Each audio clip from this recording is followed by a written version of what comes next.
तो दोस्तों web development या वर्डप्रेस ट्यूटोरियल के इस सीरीज में आपका स्वागत है। तो इसमें जैसे कि मैंने प्रॉमिस किया था, सबसे पहला वीडियो हम देखने जा रहे हैं कि एक्चुअल होस्टिंग क्या होती है। तो होस्टिंग के बारे में चलिए आज जानते हैं। और हाँ, होस्टिंग के बारे में जानने से पहले एक चीज़ बता दूं कि एक अच्छी सी होस्टिंग जिसका सपोर्ट और अप टाइम दोनों बहुत अच्छा है, उसकी लिंक मैंने डिस्क्रिप्शन में दे रखी है, वहाँ पर जाके आप कभी भी खरीद सकते हैं। तो चलिए जानते हैं होस्टिंग क्या होती है।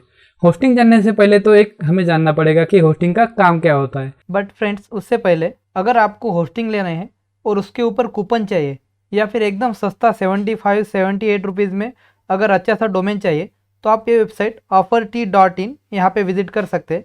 यहाँ पे आपको सभी होस्टिंग के कूपन कोड मिल जाएंगे।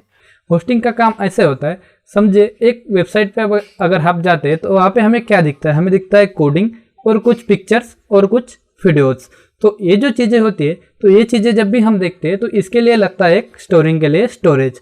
जैसे कि अगर हमें अपने कंप्यूटर में सेव करना है तो हमें लगेगा एक कंप्यूटर का स्टोरेज, पर इसे इंटरनेट पे सेव करना है तो इसके लिए लगेगा हमें इंटरनेट पे एक अच्छा सा स्टोरेज। हाँ, हम अपने कंप्यूटर को भी एक होस्टिंग बना सकते हैं, पर कंप्यूटर को एक होस्टिंग बनाए तो उसमें लगेगा हमें 24/7 इलेक्ट्रिसिटी और 24/7 एक अच्छा सा फास्टेस्ट इंटरनेट। क्योंकि दुनिया में कोई भी अगर आपकी वेबसाइट को कभी भी विजिट करे तो उसे आपकी वेबसाइट लाइव दिखनी को चाहिए और फास्ट दिखनी चाहिए। इसीलिए हम अपने कंप्यूटर को प्रेफर नहीं करते। इसी के साथ एक और प्रॉब्लम ऐसी आती है कि अगर समझो आपकी होस्टिंग पे कोई प्रॉब्लम आ गया, ज़्यादा लोड आ गया तो जलेगा तो आपका कंप्यूटर। उससे अच्छा है कि 100-150 रुपये दे के हम एक अच्छी सी होस्टिंग खरीद ले। तो ठीक है, चलिए देखते क्या है होस्टिंग। तो सबसे पहले हमें देखना पड़ेगा कि होस्टिंग के टाइप क्या होते हैं। तो होस्टिंग मेनली दो टाइप की होती है, एक होती है विंडोज़ और एक होती है लिनक्स। मैं आपको कभी भी विंडोज़ होस्टिंग प्रीफर नहीं करूँगा, पर आपको सबसे पहले मैं विंडोज़ के बारे में बताऊँगा क्योंकि हमें ये खरीदनी नहीं है। तो चलिए विंडोज़ की होस्टिंग क्या होती है। जैसे कि नाम से ही पता चलता है कि ये विंडोज़ पे चलने वाली या विंडोज़ प्रोग्रामिंग पे चलने वाली होस्टिंग है। तो ये सिर्फ .NET जैसे फॉर्मेट्स को सपोर्ट करती है। उसी के साथ क्योंकि ये विंडोज़ एक पर्सनल कंपनी है तो इससे लेना पड़ेगा हमें एक लाइसेंस, उसका भी पड़ेगा आपको अलग से फीस। और ऐसे बहुत से चार्जेस है और बहुत से प्रॉब्लम है जिस वजह से आपको विंडोज़ होस्टिंग प्रीफर नहीं करनी है। उसके बाद आती है लिनक्स होस्टिंग। हाँ, अगर विंडोज़ के बारे में और ज़्यादा जानकारी चाहिए तो मैंने एक ब्लॉग की लिंक नीचे डिस्क्रिप्शन में दे रखी है, वहाँ पे जाके आप पढ़ सकते हैं और वहाँ से आप विंडोज़ और लिनक्स में क्या डिफरेंस है वो भी आप जान सकते हैं। तो उसके बाद आती है हमारी लिनक्स होस्टिंग। लिनक्स होस्टिंग जो कि हमें खरीदनी है।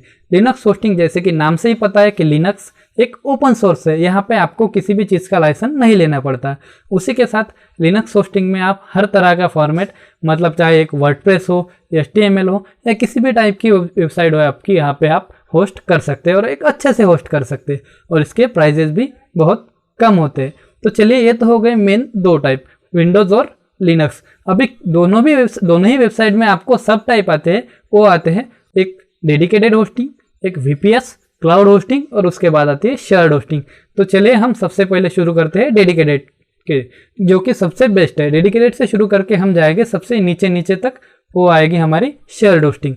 शेयर्ड में भी शेयर्ड बहुत नीचे जाएगा। तो सबसे पहले जानते हैं डेडिकेटेड होस्टिंग। जैसे कि मैंने आपको इनिशियली बता दिया था कि एक कंप्यूटर जो है वो भी आप एज ए होस्टिंग यूज़ कर सकते हैं। तो इससे आपको क्लिक हो गया होगा कि एक होस्टिंग मतलब एक आपका प्रोसेसर लगेगा, एक आपको SSD स्टोरेज लगेगी, एक आपको रैम लगेगी। ये तीनों चीज़ें मिला के एक होस्टिंग बनेगी। वैसे जब आप डेडिकेटेड सर्वर लेते हैं तब आपको सबसे दिया जाता है एक पूरा का पूरा डब्बा, जिसमें एक आपके लिए सेपरेट रैम हो, 16 GB हो सकती है, 32 GB हो सकती है या और ज़्यादा हो सकती है। उसी के साथ आपको एक दिया जाएगा प्रोसेसर, जो 2 कोर 4 कोर जो भी बेस्ट प्रोसेसर है वो आप ले सकते हैं अपनी चॉइस के हिसाब से। और उसके बाद आपको दिया जाएगा एक SSD स्टोरेज, जहाँ पे कि आप अपनी वेबसाइट पूरी की पूरी सेव कर सकते हैं। क्योंकि ये डेडिकेटेड है, सिर्फ आपको दिया हुआ है, इसीलिए यहाँ पे आपकी वेबसाइट बहुत अच्छे से बहुत फास्ट चलेगी। चाहे आपके वेबसाइट पे एट ए टाइम लाखों लोग भी आ गए तब भी आपको कोई प्रॉब्लम नहीं होगा। Amazon फ्लिपकार्ट जैसी जो वेबसाइट होती है, जो बहुत बड़ी वेबसाइट है, ये वेबसाइट अलग अलग जगह पे अलग अलग डेडिकेटेड होस्टिंग लेके रखती है, क्योंकि एक डेडिकेटेड होस्टिंग से इनका काम नहीं चलता। ये बड़े वेबसाइट के लिए आप अलग अलग डेडिकेटेड होस्टिंग अलग अलग जगह पे सेव करके रख सकती है, अलग अलग जगह पे परचेस कर सकते हैं। उसके बाद आता है VPS। VPS क्या है? VPS मतलब virtual private server. Virtual private server जैसे कि इसके नाम में है, ये वर्चुअल है। यहाँ से आपको क्लियर हो जाता है कि ये एक्चुअली अलग अलग नहीं, एक वर्चुअल एक सर्वर है। इसमें आपको वेबसाइट स्टोर करनी है, इसके लिए प्रोसेसर भी लगेगा, रैम भी लगेगी, उसी के साथ स्टोरेज भी लगेगी। तो फिर वर्चुअल क्या है, ऐसा क्वेश्चन आपके माइंड में आ सकता है। तो वर्चुअल क्या है? एक सिंपल कंसेप्ट है। जैसे आप अपने कंप्यूटर में अलग अलग ड्राइव बनाते हैं, जैसे C drive, D drive, E drive, जो भी ड्राइव है अलग अलग बनाते हैं, वैसे ही ड्राइव एक होस्टिंग में बनाए, मतलब जो एक डेडिकेटेड होस्टिंग है उसके अलग अलग पार्ट कर दिए। जैसे एक पीस ऑफ एक केक हो गया, एक पूरा केक मतलब आपकी एक पूरी होस्टिंग हो गई, इसका एक पीस एक पर्सन को देना है, ऐसे ये हो गई VPS होस्टिंग।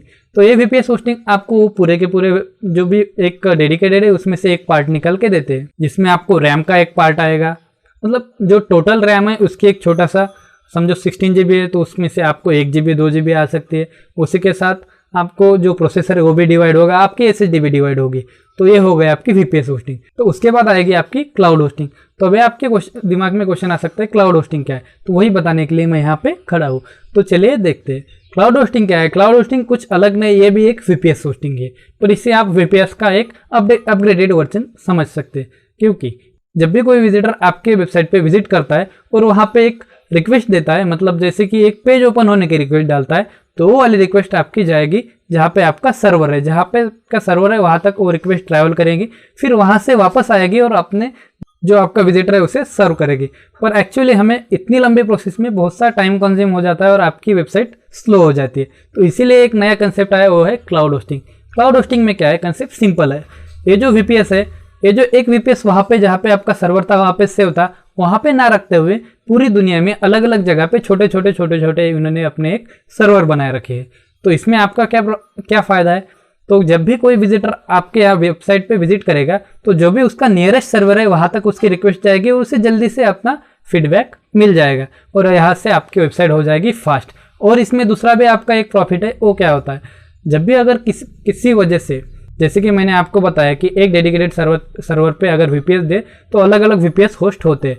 अगर किसी भी VPS वाले वेबसाइट में कोई प्रॉब्लम आ गया तो पूरा सर्वर डाउन हो सकता है, इस वजह से उसके साथ आपकी भी वेबसाइट बंद पड़ सकती है। तो इसी के लिए जो क्लाउड होस्टिंग है, अगर समझो ऐसा प्रॉब्लम आ गया जहाँ से आपको वेबसाइट सर्व की जा रही है, वहाँ पे कोई प्रॉब्लम आ गया, वो खराब हो गया, तो तभी के तभी आपकी वेबसाइट दूसरे सर्वर जो अदर नियरेस्ट सर्वर है वहाँ से सर्विंग करना, डाटा सर्विंग करना शुरू कर देगी। मतलब आपकी वेबसाइट नेवर एंडिंगली शुरू रहेगी, कभी भी बंद नहीं पड़ेगी। तो ये है एक क्लाउड होस्टिंग का फायदा। मैं कभी भी आपको अगर एक एजुकेशनल वेबसाइट बनानी है तो आपको कभी भी मैं शेयर्ड होस्टिंग सजेस्ट नहीं करूँगा, कभी भी क्लाउड होस्टिंग पे ही सजेस्ट करूँगा। उसके बाद आता है शेयर्ड होस्टिंग। अभी ये शेयर्ड होस्टिंग क्या है, जैसे कि मैंने बताया एक VPS मतलब डेडिकेटेड का एक पार्ट हो गया, वैसे ही शेयर्ड होस्टिंग मतलब ये जो VPS है उसको भी अब और डिवाइड किया जाता है छोटे छोटे पार्ट में, और एक पार्ट मतलब आपकी बनती है एक शेयर्ड होस्टिंग। तो ये होती है शेयर्ड होस्टिंग। शेयर्ड होस्टिंग में भी SSD स्टोरेज, आपका प्रोसेसर, आपकी रैम सभी और छोटे छोटे पार्ट्स में डिवाइड होती है, जिससे कि आपका स्पीड और घट जाता है। हाँ, ये टाइप की आप होस्टिंग आप जो ब्लॉगिंग वगैरह करते हैं उनके लिए बेस्ट सूटेबल होती है, कम प्राइस में हो जाती है, पर हाँ ये ज़्यादा लोड नहीं सस्टेन कर पाती। हाँ, तो इसमें प्रॉब्लम क्या आती है, जैसे कि मैंने बताया एक VPS में अलग अलग शेयर्ड होस्टिंग होस्ट होती है, या अलग अलग शेयर्ड पे अलग अलग वेबसाइट होस्ट होती है। तो समझो किसी एक वेबसाइट में प्रॉब्लम आ गया तो पूरी की पूरी वेबसाइट बंद पड़ सकती है। उसी के साथ यहाँ पे एक दूसरा प्रॉब्लम ये है, समझो यहाँ एक आपकी VPS में 100 वेबसाइट्स है या 100 शेयर्ड होस्टिंग है, और किसी एक होस्टिंग पे बहुत सा ट्रैफिक आ गया तो आपकी वेबसाइट भी स्लो हो सकती है। और इसका नेगेटिव इफेक्ट भी ये होता है कि समझो आपने बहुत मेहनत करके एक शेयर्ड होस्टिंग वाले वेबसाइट पे बहुत सा ट्रैफिक लेके आए और उस वजह से अदर वाली वेबसाइट स्लो हो गई, तो आपका जो होस्टिंग प्रोवाइडर है आपकी वेबसाइट को डाउन कर देगा, यानी कि हो सकता है पूरा का पूरा बंद कर देगा। ये प्रॉब्लम मेरे साथ भी हुई है। यहाँ पे 3 से 4 घंटे तक आपकी वेबसाइट कभी भी शुरू नहीं होती। तो इस प्रॉब्लम की वजह से आप कभी भी शेयर्ड होस्टिंग सिलेक्ट ना कीजिए। तो चलिए, ये हो गया आपकी शेयर्ड होस्टिंग। शेयर्ड होस्टिंग में भी और पार्ट आते हैं, एकदम छोटी शेयर्ड, उसके बाद बड़ी, उसके बाद बड़ी। तो ठीक है, मैं तो एक सजेस्ट करूंगा कि अगर आपको शेयर्ड लेनी है तो सबसे बड़ा प्लान लेंगे। तो ठीक है, अभी जो भी बेस्ट शेयर्ड होस्टिंग है उसके लिए मैंने डिस्क्रिप्शन में लिंक दी हुई है। तो उसके बाद आता है कि आप अपने लिए अच्छी सी होस्टिंग कैसे सिलेक्ट करें, कौन सी होस्टिंग आपके लिए बेस्ट होगी। अगर आप सिर्फ ब्लॉगिंग करने वाले हैं तो आपके लिए शेयर्ड होस्टिंग, अच्छे वाली शेयर्ड होस्टिंग ठीक है। एक अच्छा प्रोवाइडर हो, जैसे कि जिसकी लिंक मैंने डिस्क्रिप्शन में दे रखी है, उसमें से एक अच्छा सा प्रोवाइडर सिलेक्ट करके आप अपनी होस्टिंग खरीद सकते हैं। ठीक है, ये तो हो गया अपने ब्लॉगिंग के लिए।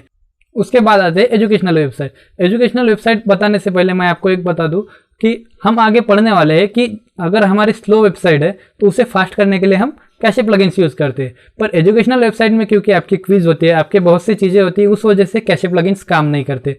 तो आप वहाँ पे अगर शेयर्ड होस्टिंग लेंगे तो आपकी वेबसाइट किसी भी मोबाइल जैसे डिवाइस पे कभी नहीं चल पाएगी, वो हमेशा अटकती रहेगी। इसीलिए अगर आपकी एक एजुकेशनल वेबसाइट है तो आप सिर्फ क्लाउड होस्टिंग सिलेक्ट करें। तो उसके बाद आती है ई कॉमर्स वेबसाइट। अगर ई कॉमर्स वेबसाइट के आपके अच्छा खासा ट्रैफिक आ रहा है, यहाँ पे भी आप एक क्लाउड होस्टिंग यूज़ कर सकते हैं। तो नेक्स्ट आती है आपकी एक इंडस्ट्री के लिए, कंपनी के लिए अगर आपको एक वेबसाइट बनानी है तो यहाँ पे आप शेयर्ड होस्टिंग यूज़ कर सकते हैं। अगर वहाँ पे समझो ट्रैफिक नहीं आता, अगर वहाँ पे भी ट्रैफिक आ रहा है, आपको वेबसाइट अच्छे से चलानी है, तो आप हमेशा क्लाउड होस्टिंग ही सिलेक्ट करें। तो दोस्तों ठीक है, आपको यहाँ पे अगर कोई भी क्वेश्चन है, कोई भी क्वेरी है, तो आप डिस्क्रिप्शन में पूछ सकते हैं। तो ठीक है, अगर मेरा वीडियो आपको पसंद आया तो प्लीज़ वीडियो को लाइक शेयर सब्सक्राइब करें, और आगे आने वाले वीडियो की जानकारी लेने के लिए प्लीज़ घंटे को दबा दीजिए। और हाँ, एक मैंने एजुकेशनल वेबसाइट कैसे बनानी है उसका भी एक ट्यूटोरियल बनाया है, तो उसकी लिंक आपको यहाँ पे आई बटन में मिल जाएगी। थैंक यू दोस्तों वीडियो देखने के लिए।